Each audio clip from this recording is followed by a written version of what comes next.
السلام علیکم ورحمۃ اللہ وبرکاتہ۔ میرے پیارے ناظرین و سامعین، آج میں آپ حضرات کو طہارت اور پاکی کے تعلق سے ایک مسئلے کو سمجھانے کی کوشش کر رہا ہوں۔ اللہ کرے کہ یہ مسئلہ ہم سب کو سمجھ میں آ جائے۔ ہم سب جانتے ہیں کہ مذہب اسلام کے اندر طہارت اور پاکی کی کتنی اہمیت و فضیلت ہے۔ اسی لیے نبی پاک صلی اللہ علیہ وسلم نے ارشاد فرمایا، الطہور شطر الایمان، طہارت اور پاکی آدھا ایمان ہے۔ اس لیے ہم اہل ایمان کو اپنے کپڑوں کو بھی، اپنے جسموں کو بھی، اپنے بستروں کو بھی، جن جگہوں پر ہم رہتے ہیں ان جگہوں کو بھی پاک رکھنا نہایت ضروری ہے۔ جسم پر، کپڑوں پر کہیں بھی ناپاکی لگ جائے تو اس کو اچھی طرح مل کر، رگڑ کر، صابن یا سرف وغیرہ سے دھونا چاہیے اور بعد میں اس کپڑے کو نچوڑنا بھی چاہیے۔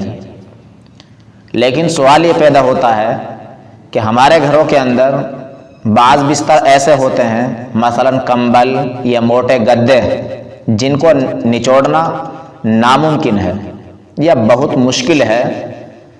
اگر ان کے اندر کوئی نجاست اور گندگی لگ جائے تو ان کو کیسے پاک کیا جائے گا؟ ان کو نچوڑا تو جا نہیں سکتا، بہت ناممکن ہے۔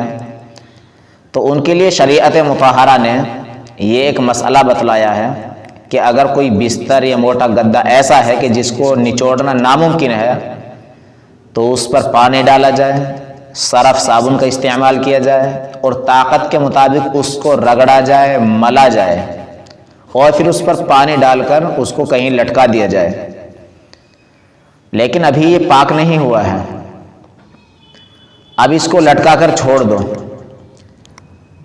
جب اس میں سے پانی ٹپکنا بند ہو جائے پھر اس کو دوبارہ دھویا جائے گا، اس کو ملا بھی جائے گا، رگڑا بھی جائے گا اور پھر پانی ڈال کر دوبارہ اس کو چھوڑ دیا جائے گا۔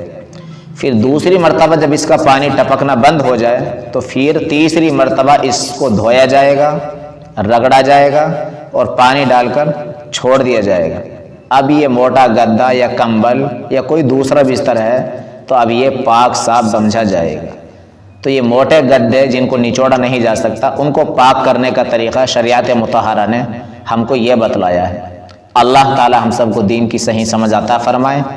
ان تمام مسائل پر اللہ تعالی ہمیں اخلاص کے ساتھ عمل کرنے کی توفیق نصیب فرمائے۔ السلام علیکم ورحمۃ اللہ وبرکاتہ۔